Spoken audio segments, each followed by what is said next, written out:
Hello, welcome back, and thank you for being here. I thought for Halloween it would be a good idea to dress up as Dia would have in her past life as an Egyptian princess.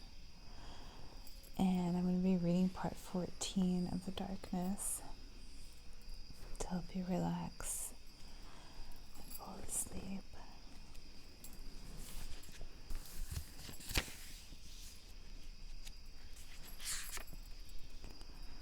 The following day, they drove back to Annapolis in an attempt to restore their home. Mark was driving and Dia was with him. Sean and Jay drove the other car back. It was noon and she had to meet with Steve soon, but dreaded the moment. During the ride, Mark instructed her not to conduct any sun practices with Steve. They didn't want any of what happened before to repeat itself. She agreed. The last thing she wanted was to be floating in the sky with the man who killed her brother. She didn't tell Mark anything about Steve spying on her last night. In fact, she didn't even want to think about it and tried hard to get the words, "You are mine," from playing over in her head. It was already exhausting enough trying to do that, and if she began telling Mark what happened, it would only make it impossible. Once they arrived, she went straight to the terrace. She stood by the pool. She admired the beautiful view of the Chesapeake Bay as she waited for Steve. She heard voices and turned around. Mark and Jay were sitting at the outdoor table. She saw Sean through the sliding glass doors. He was in the kitchen grabbing a drink. He looked at her and waved. They would be watching her the whole time, and she took a deep breath in to relax. Dia wore a sweater and jeans. She didn't need sunglasses that day. While she waited, she took out her cell phone and looked at a picture she took of Sean the day they had gone shopping together. He was eating ice cream and smiling. She took that picture right before he kissed her. It made her feel happy for a moment. Then she tucked her phone away in her back pocket. Once Steve appeared, immediately the sun shined through the gray, thick clouds. He came from the side of the house and walked through the lawn towards her. She told him that they weren't going to be doing any of their sun chanting today. "Whatever you want, little princess," he said with the barest trace of a smile. "Why were you watching me last night?" she asked. "I wanted to make sure you were okay," he answered. He tried grabbing her hand, but she recoiled. "You're upset with me. Please tell me why." "Fine, I'll tell you. It started when we were floating together. I felt a darkness in you. Ever since then, it's almost like you're someone else. You scratched me and wanted my blood, just like they do," she said, pointing at the guys. They were far enough that they had no clue what she was telling Steve.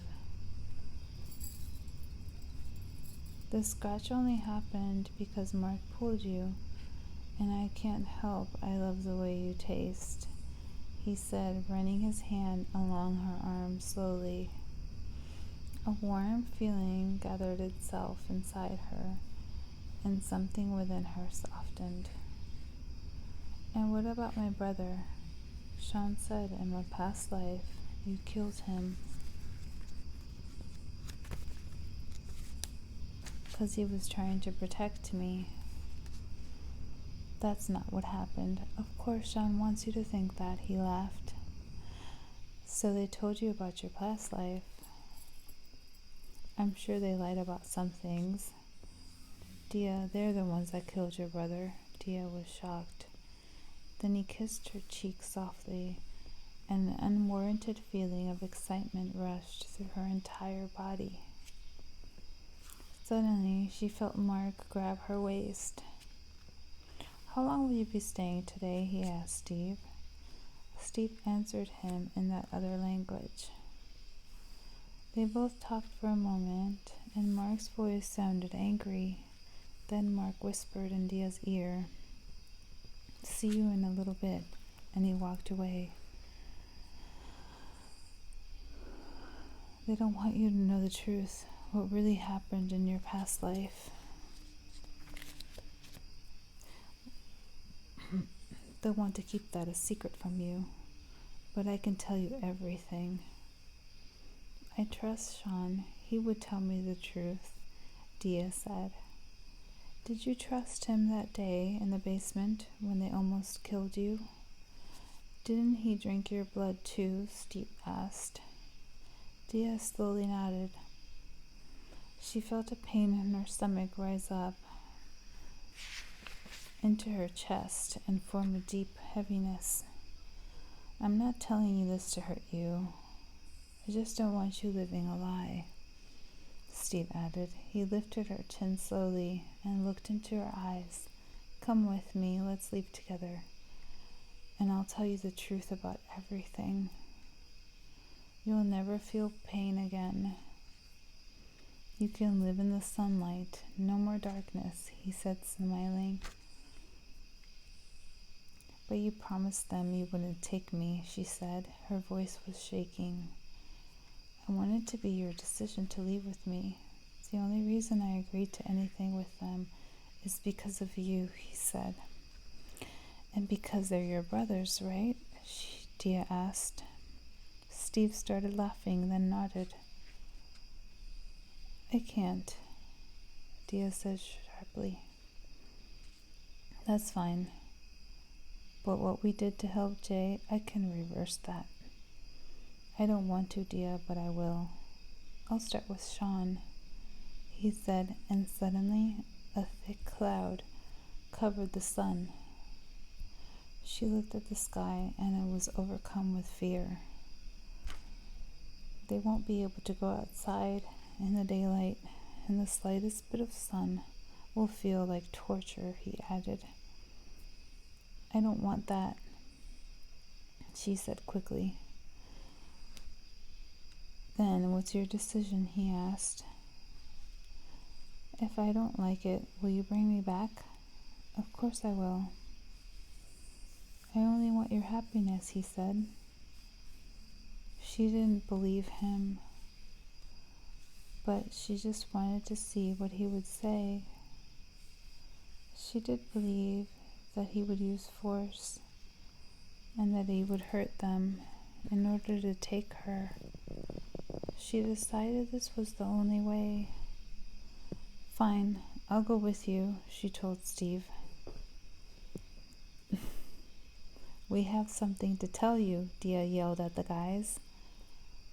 They were in front of them within a blink of an eye. "You tell them," Steve whispered to Dia. "I'm leaving with Steve," Dia said, as her eyes filled with tears. "If I don't like it there, he's promised to bring me back." "No, Dia, you don't know who he is," Sean yelled. "Dia, come here," Mark commanded. Steve grabbed her hand, and she felt a wave of pure energy pulsing from his body to hers.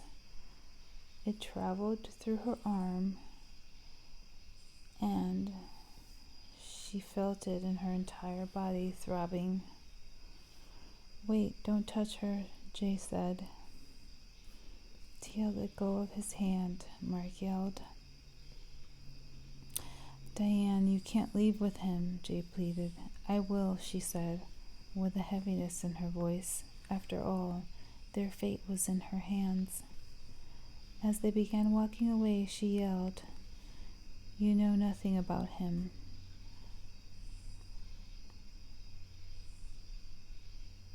He's the devil. That's Lucifer, Sean said. Dia stopped walking. She tried to let go of his hand, but couldn't.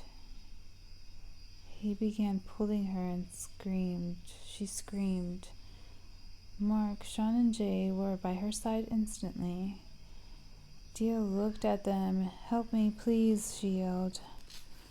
Sean and Mark both pulled him, and their hands began to burn. Sean used his other hand to grab his neck, and Mark punched him in the stomach, while Jake kicked him hard, dropping him on the grass. Dia was free. She ran as fast as she could toward the house. Once she felt she was at a safe distance, she turned around and watched. He jumped up and then called out, "Incontaminus terminus a spiritus septimus." Instantly, Mark, Sean, and Jay were covered in an intense bright light. They began screaming as their skin melted off their flesh. Dia started screaming also. She ran over to him and begged him to stop. "I'll leave with you," she pleaded. He made a gesture, and the light that surrounded the guys vanished. They had their arms wrapped around what was left of their bodies. They looked like burnt pieces of smoky meat. They ran back into the house. He grabbed Dia's hand, and they walked together to the front of the house where he was parked. Then they got into a large black SUV and were gone.